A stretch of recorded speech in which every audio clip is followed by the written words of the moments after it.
Hello friend, welcome to more study. Friends, आपका स्वागत है हमारे यूट्यूब चैनल पे। फ्रेंड्स, आज हम लोग फिजिक्स से एक बहुत ही इम्पोर्टेंट टॉपिक यांत्रिकी यानी मैकेनिज्म को शुरू करने वाला है। फ्रेंड्स, इससे बाहर पेपर में क्वेश्चन नहीं पूछा जाता है। फ्रेंड्स, हम लोग पूरे एनसीईआरटी का सार संग्रह को हम लोग देखने वाले हैं, ठीक है। पूरे एनसीईआरटी का निचोड़, इससे बाहर क्वेश्चन नहीं पूछेगा, चाहे आप railway group D, SSC, banking, Bihar police, Bihar दरोगा का तैयारी कर रहे हो। तो चलिए आज का वीडियो शुरू किया जाए। चलिए फ्रेंड्स, आज का पहला क्वेश्चन है, प्रक्षेप्य गति को दीर्घतम प्रास प्राप्त करने के लिए अधिकतम कितने कोण की आवश्यकता होगी, ठीक है। यानी प्रोजेक्टाइल मोशन को दीर्घतम प्रास के लिए यानी मैक्सिमम प्रास के लिए कितने कोण की आवश्यकता होती है, ठीक है। याद रखिएगा, मैक्सिमम इसका रेंज होता है प्रोजेक्टाइल मोशन का 45 डिग्री। याद रखेंगे, 45 डिग्री का कोण की आवश्यकता होगी, ठीक है। चलिए अगले फ्रेंड्स, एक पॉइंट है, मनुष्य जब नदी के किनारे नाव से बाहर कूदता है तो अब नाव पीछे की ओर क्रिया प्रतिक्रिया कारण हटती है।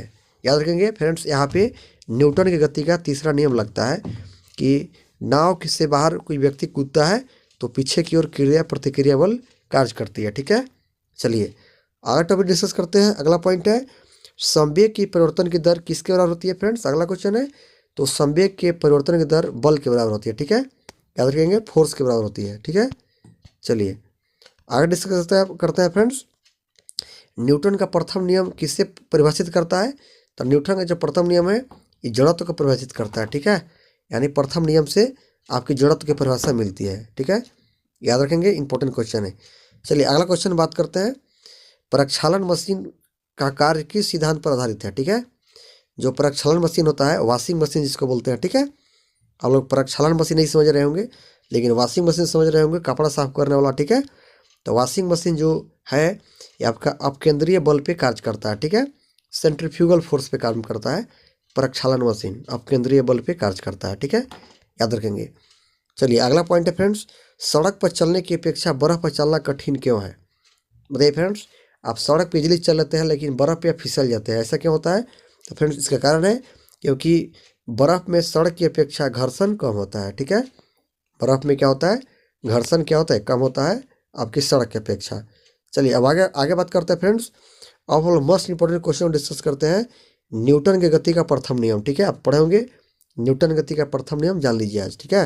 न्यूटन ने गति का 3 नियम दिया था। प्रथम नियम क्या है फ्रेंड्स, इसके बाद एग्जाम्पल को देखेंगे, ठीक है। गति का नियम और इसके साथ साथ एग्जाम्पल।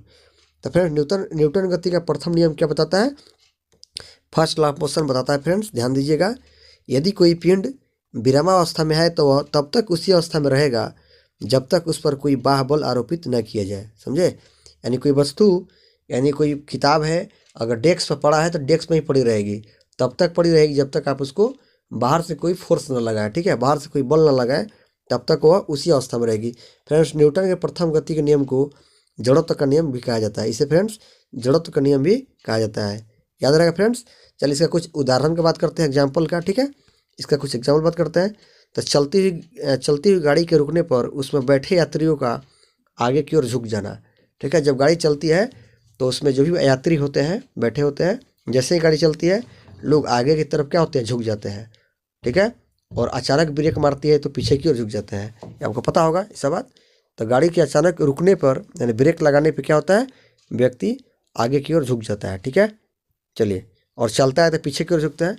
नेक्स्ट बात है, पेड़ से फल टूटकर नीचे गिरना। पेड़ से क्या होता है, फल टूटकर कहाँ गिरता है, नीचे गिरता है। ये सभी के सभी प्रथम नियम का एग्जाम्पल है, ठीक है। चलिए, कपड़ों को डंडे से पीटने पर धुलकनों का अलग होना। जब किसी कंबल को हम लोग पीटते हैं तो क्या होता है, वहाँ से धुलकन निकलता है, गर्दा निकलता है, ठीक है। चलिए याद रहेगा। तो ये प्रथम नियम का कुछ एग्जाम्पल है, ठीक है। चलिए आगे बात करते हैं, द्वितीय नियम। Newton second law of motion क्या बताता है, किसी वस्तु के संवेग में परिवर्तन की दर उस पर लगे बल के समानुपाती होता है तथा संवेग की परिवर्तन की दिशा बल के अनुदिश होती है। याद रहेगा, यानी किसी वस्तु के संवेग में परिवर्तन की दर उस पर लगे बल के समानुपाती होता है, और यह जो परिवर्तन होता है उस बल की दिशा में ही होता है, ठीक है। चलिए इसका एग्जाम्पल लेते हैं।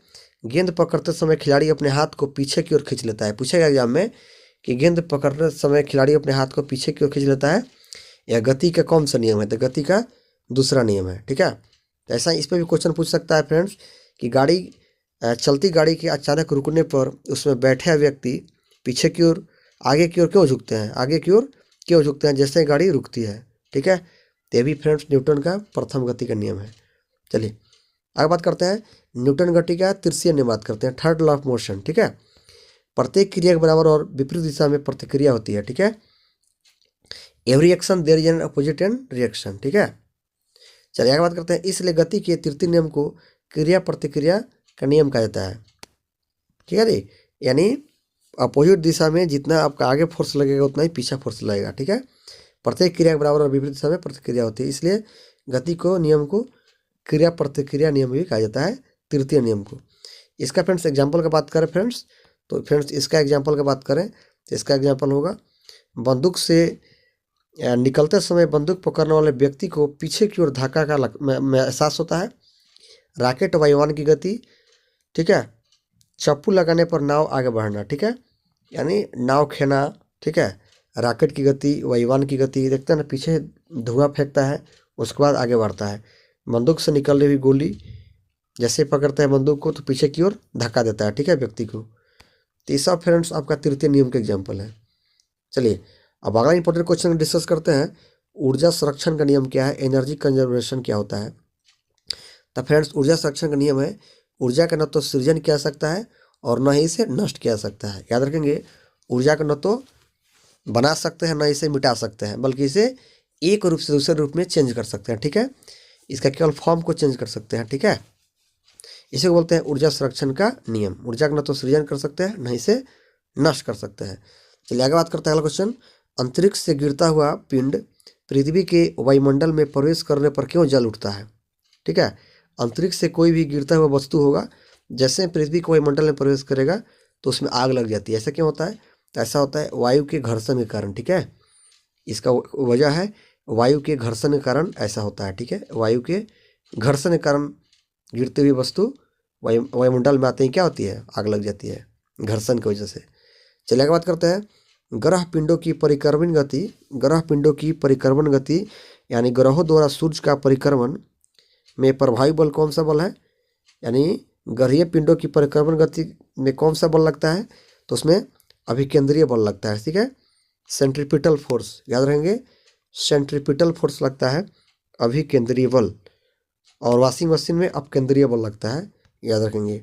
ग्रहीय पिंडों की परिक्रमण गति यानी ग्रहों द्वारा सूर्य का परिक्रमण में कौन सा बल प्रभावी है, अभिकेंद्रीय बल। ठीक है, याद रहेगा अभिकेंद्रीय बल। अभिकेंद्रीय बल सूर्य द्वारा सूर्यों का परिक्रमण में लगता है। ठीक है, ग्रहों द्वारा सूर्य का परिक्रमण में अभिकेंद्रीय।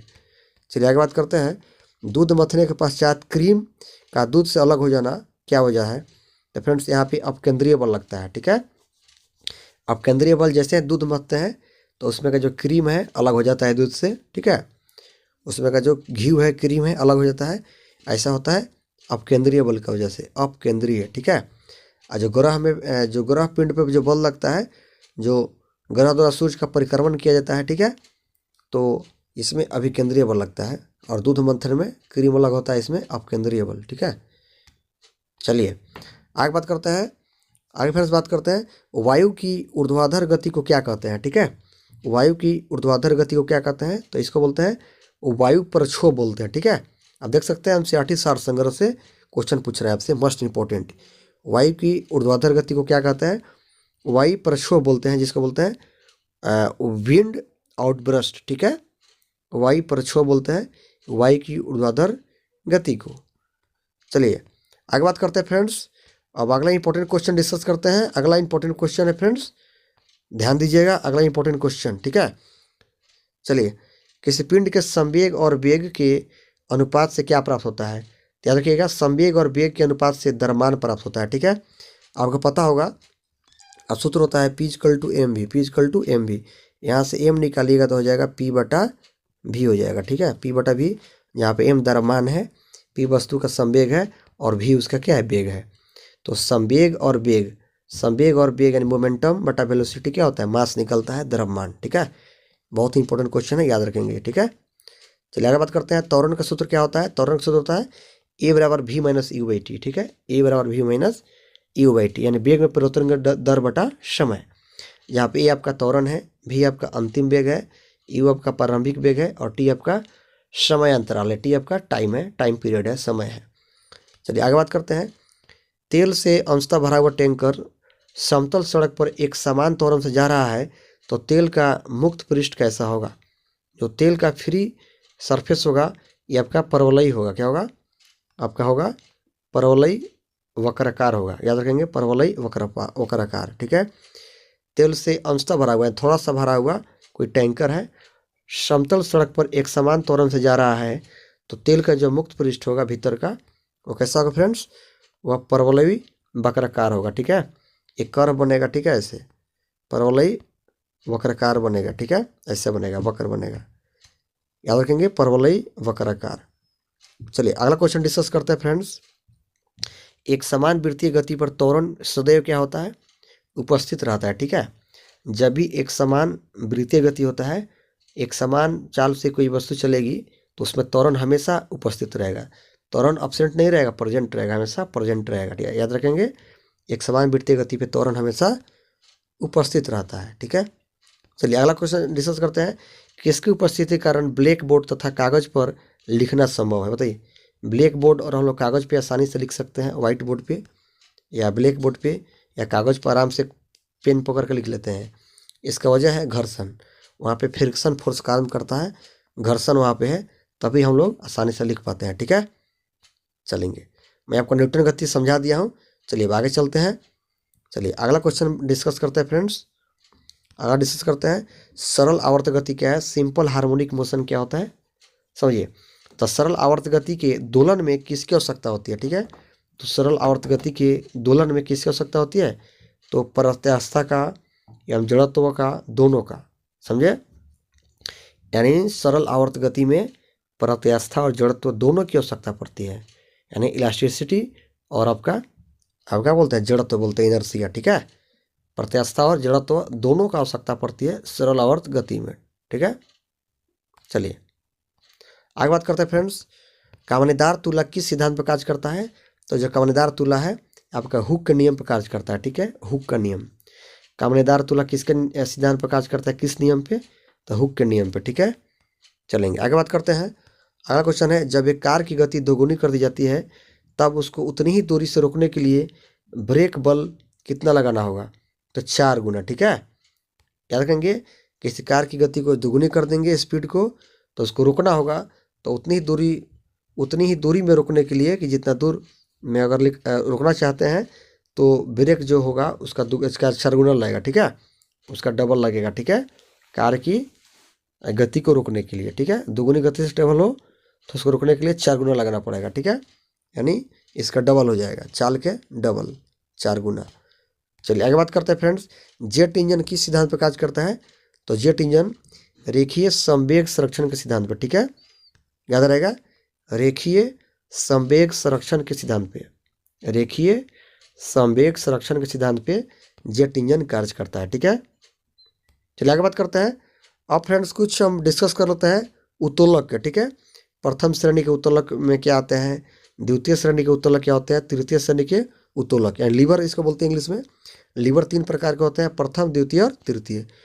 तो फ्रेंड जो प्रथम श्रेणी के उत्तोलक है इसमें आता है कैंची, हैंडपम्प, साधारण तुला और प्लास। ठीक है, एग्जाम पूछ देगा कि कैंची किस श्रेणी का उत्तोलक है? तो प्रथम श्रेणी का है।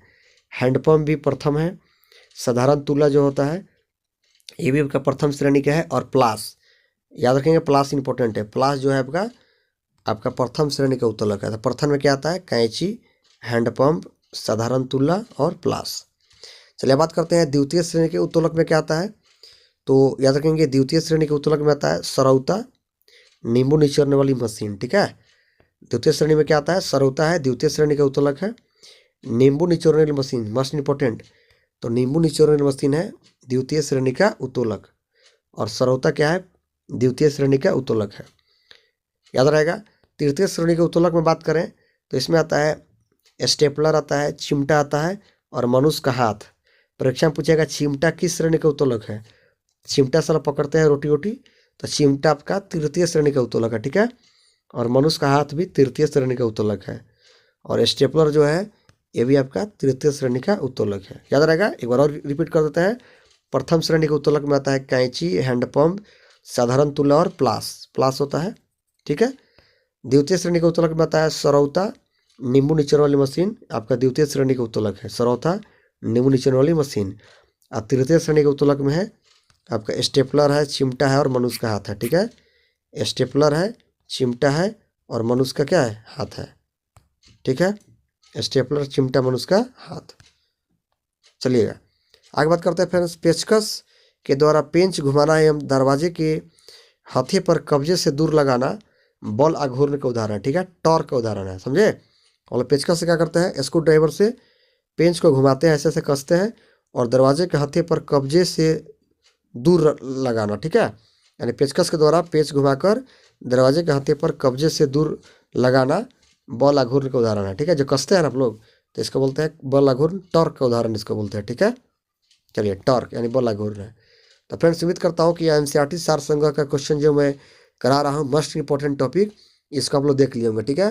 तो फ्रेंड्स ऐसे ही वीडियो पाने के लिए चैनल को सब्सक्राइब कर लें और वीडियो को अधिक से अधिक लाइक करें और सभी दोस्तों को भी शेयर कर दीजिए। कोई भी ऐसा एग्जाम नहीं जहाँ से पूछा नहीं जाएगा, ठीक है। तो फ्रेंड्स इससे बाहर क्वेश्चन नहीं आएगा। मिलते हैं नेक्स्ट वीडियो में, तब तक जय हिंद।